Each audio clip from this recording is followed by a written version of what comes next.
కాంగ్రెస్ పార్టీలో ఉన్న ఎమ్మెల్యే కోమటిరెడ్డి రాజగోపాల్ రెడ్డి గారు సంచలనమైన వ్యాఖ్యలు చేశాడు ఈరోజు.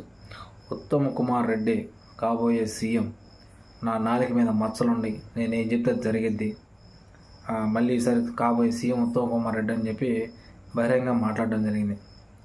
మరి ఆ రోజు ఉత్తమ్ కుమార్ రెడ్డి పీసీసీ పదవి నుంచి రాజీనామా చేసి పక్కెళ్ళిపోయాడు.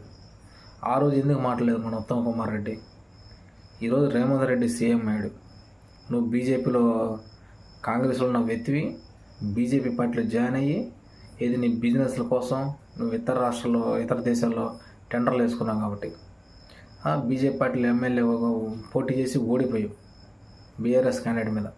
ఈరోజు మళ్ళీ మీ అన్న ఉన్నాడు కాబట్టి మీ అన్న నేను కాంగ్రెస్ పిలిచి టికెట్ ఇచ్చిన పాపానికి మళ్ళీ కాంగ్రెస్ పొలాలు పెట్టావు. కాబోయే ముఖ్యమంత్రి ఉత్తమ్ కుమార్ రెడ్డిని సంచలనమైన స్టేట్మెంట్ ఇస్తున్నావు. ఇది కరెక్ట్ కదా? నీకు ఒకసారి మార్చుకో పద్ధతి.